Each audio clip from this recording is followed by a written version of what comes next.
On va parler du Paris Saint-Germain et de son mercato, puisque c'était écrit aujourd'hui dans l'équipe. Nordi Mukiele se rapproche grandement du Paris Saint-Germain. Il reste les points de négociation à régler. Est-ce que ça sera un prêt ou une arrivée définitive? On parle d'un montant entre 10 et 15 millions d'euros. Donc le défenseur français qui devrait s'engager au Paris Saint-Germain. Est-ce que ça serait une vraie plus-value pour le PSG que l'arrivée de Nordi Mukiele? À cette question, deux chroniqueurs ne sont pas d'accord.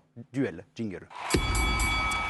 Il m'a répondu oui, c'est David Aiello, ça serait une vraie plus-value, l'arrivée de Mukiele au Paris Saint-Germain. Il m'a répondu non, c'est Anthony Clément. Il n'est pas en forme, Anthony, aujourd'hui. Ouais, non, il est un peu chagrin. On va faire commencer David. Allez, David, oui, ça serait une vraie plus-value. Ouais, ça serait une vraie plus-value parce qu'il ne faut pas prendre cette question-là en se disant est-ce que dans le 11 type, il va apporter un vrai plus. Quand on prend la défense centrale du Paris Saint-Germain, évidemment, qui paraît un petit peu en dessous. Ce qu'il faut se dire, est-ce que c'est une vraie plus-value dans l'effectif du Paris Saint-Germain? Moi, quand je vois son profil, je me dis que typiquement, il peut remplacer un Thilo Kehrer. Donc, si Mukiele, c'est pas supérieur à Thilo Kehrer, je ne suis pas spécialement d'accord. Et je me dis que dans cette perspective de ne pas avoir de chuter de 2-3 étages quand tu fais sortir tes titulaires par rapport à ce que tu as sur le banc, je pense que c'est une vraie perspective intéressante. Anthony, non?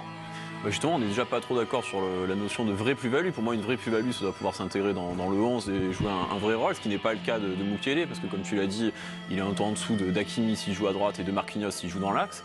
Donc on le compare à d'autres joueurs de complément, on le compare à Kehrer, et moi, sur ce que j'ai vu de Kehrer ces derniers mois, j'ai pas l'impression qu'il pâtit de la comparaison avec Mukiele. C'est quelqu'un qui a montré qu'il pouvait être fiable dans l'axe, qui a aussi la même polyvalence dans le couloir droit, qui a un statut d'international plus appuyé que Mukiele. Donc je ne vois pas vraiment la différence. Merci beaucoup Anthony. Attention, vous avez un peu dépassé.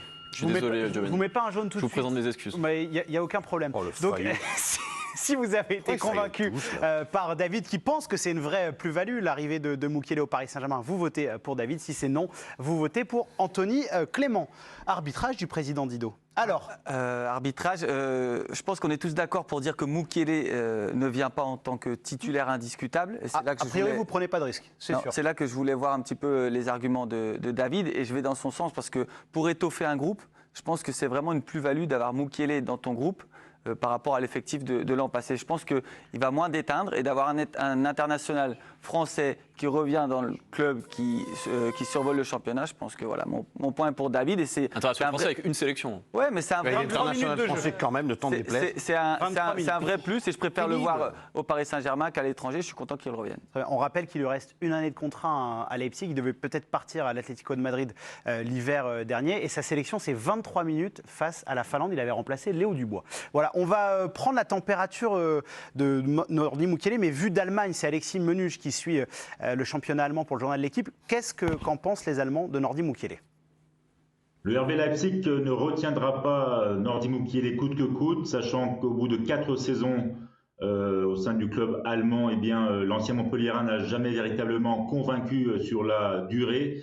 Il n'a jamais été un titulaire indiscutable. Et puis avec le nouvel entraîneur Domenico Tedesco, arrivé à Leipzig en début d'année civile, eh bien, le Français a très peu joué, environ un match sur 2. On lui reproche aussi en Allemagne, on va dire, sa fragilité physique, souvent à l'infirmerie. En même temps, il n'a pas toujours été le joueur le plus discipliné. Et le RB Leipzig aimerait également récupérer de l'argent pour renforcer son effectif, notamment au milieu de terrain et sur le front offensif. Alexis, notamment sur le sérieux. On sait que c'est un gros problème au Paris Saint-Germain. Candice, qu'est-ce que vous en pensez? C'est une vraie plus-value ou non pour vous? Alors, je suis plutôt vraie plus-value, oui, pour l'idée d'intégrer la rotation. Et puis, il y a quand même aussi une incertitude, enfin, il y a quand même des interrogations autour de l'état de forme de Sergio Ramos. On attend de voir s'il va effectivement être titulaire dans cette équipe. Alors par contre, je m'aperçois j'ai l'impression qu'on n'a pas trop la même vision que les Allemands sur Nordi Mukiele, qui en plus, voilà, je trouve que 4 ans à Leipzig, ça veut dire aussi quelque chose. Donc il va venir avec ses qualités, avec un mental et avec tout ce qu'il a pu gagner en fait en maturité aussi du côté de l'Allemagne. Et pour moi, c'est une plus-value je vais dans le sens de David, pour le groupe, pour l'effectif, pour la rotation, pas forcément pour intégrer la défense en tant que titulaire. Bernard, c'est ce que nous dit Arnaud Herman qui suit actuellement le Paris Saint-Germain au Japon. Visiblement, Thilo Kehrer marque beaucoup de points avec Christophe Galtier. Ce que disait Anthony dans son duel, pour vous, entre Kehrer et Mukiele, vous trouvez qu'il y a un vrai écart de niveau? Je vais répondre, pas par une acrobatie, mais c'est une vraie plus-value et une absolue nécessité. Pourquoi? Parce que, on en discutera au 1er septembre, mais à part Hakimi à droite, tu as qui? Tu as Kehrer. Dagba est parti. Dagba est parti en prêt. Il a prolongé et prêté à Strasbourg. Donc, il n'y a que Hakimi, effectivement, Kehrer. Je ne pense pas que Kehrer il sera encore au Paris Saint-Germain au 1er septembre. Ça, je peux même vous faire un pari. Donc, à partir de ce moment-là, tu es obligé de Pour vous, Kehrer va être vendu? Oui, enfin, je suis pas... Mais pourquoi vendre Kehrer et prendre Mukiele? Parce que c'est un profil de joueur qui plaît particulièrement à Christophe Galtier, qui reconstruit un effectif. On peut quand même pas dire que Kehrer, l'homme lige de Tourelle, a été une grande réussite, et qu'à un moment, tu as besoin un peu de régénérer un effectif, d'insuffler du sang nouveau. Et il y a là aussi une question de polyvalence. Alors, tu perds Kehrer, mais Kehrer, il peut jouer à droite comme il peut jouer dans l'axe, mais tu prends Mukiele, tu as exactement le même... la même capacité à la polyvalence, mais tu n'as pas exactement le même joueur, pas la même fraîcheur, voilà, on repart pas dans toujours le même cycle. Et surtout quand dans un effectif, tu as des joueurs qui jouent très peu, ou voire pas beaucoup, c'est important d'avoir une rotation, et que ça fait quelques années que Kehrer est là, qui cire le banc, et c'est important que ces joueurs-là ne restent pas trop longtemps, parce qu'après ils tombent dans un ennui, et de renouveler justement à ce poste-là, je trouve que c'est vraiment intéressant. C'est pour ça que je dis que c'est une absolue nécessité. D'accord. Et on va voir ce qu'en ont pensé les téléspectateurs de l'équipe du soir. Qui a gagné ce duel? Est-ce que c'est David Aiello ou Anthony Clément? On va voir le résultat tout de suite. Et c'est David qui a remporté ce duel. 57, c'est pas mal. Ouais, c'est pas mal. Vous pensiez plus peut-être? Je suis un peu déçu, mais...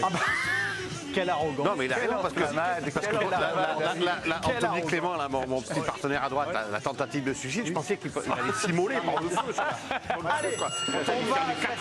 80-20. Ça n'est pas trop mal tiré. Très belle victoire de David. On va aller voir Claire tout de suite.